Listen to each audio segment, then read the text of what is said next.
2024'te SEO bugüne kadar olduğundan çok farklı olacak.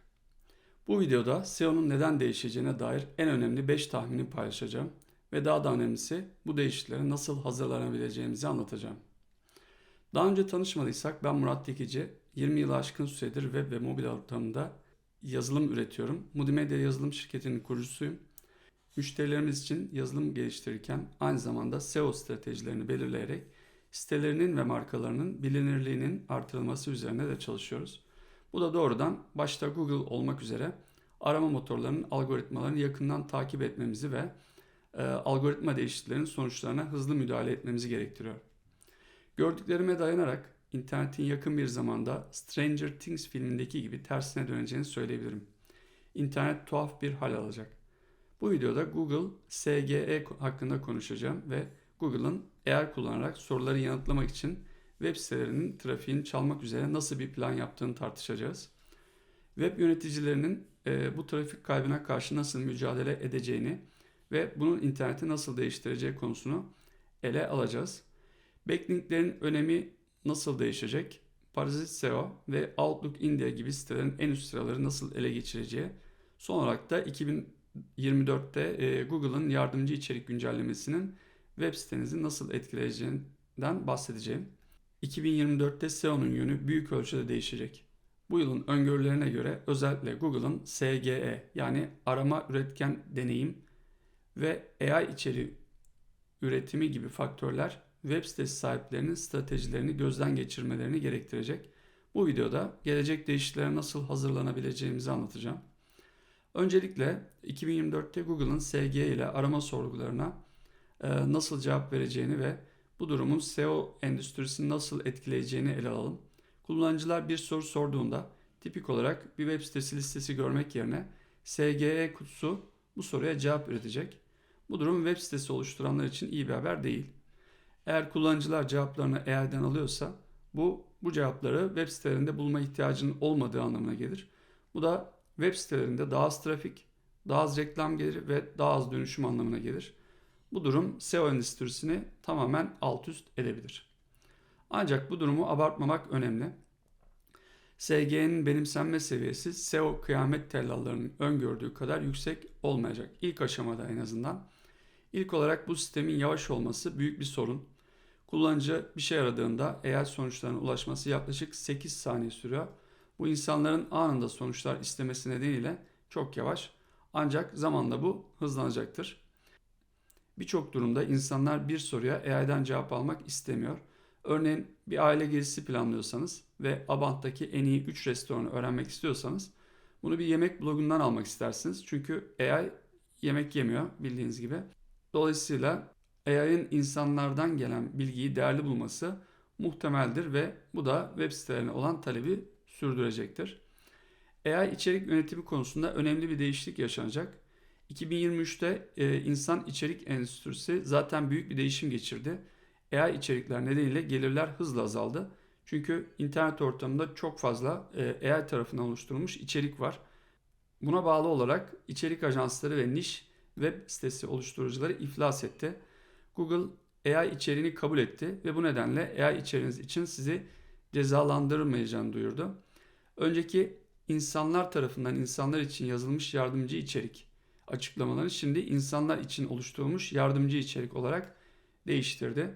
Bu durumda web sitesi sahiplerinin SGE'nin neden olabileceği trafik kaybına karşı çıkmak için içerik üretimini artırmaları gerekecek.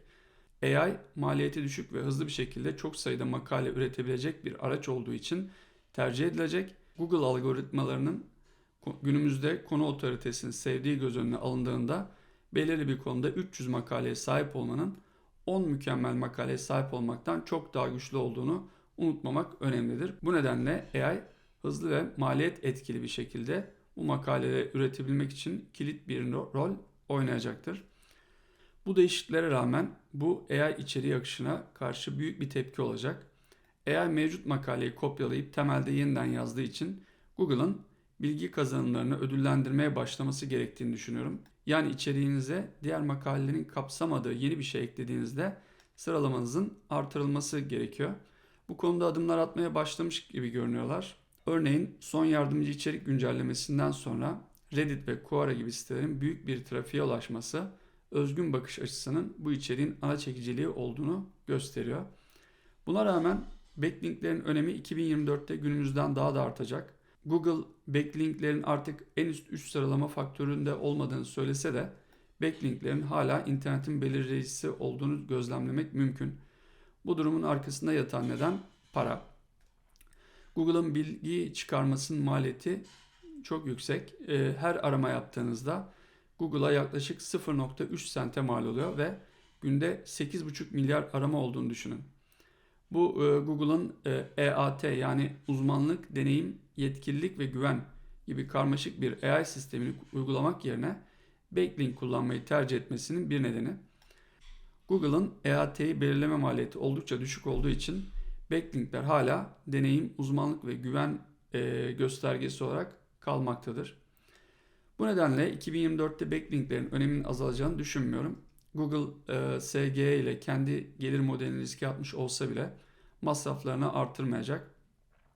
Ancak 2024'te hangi tür backlinkler kurmanız gerektiği konusunda düşünmeniz gereken birkaç önemli faktör var.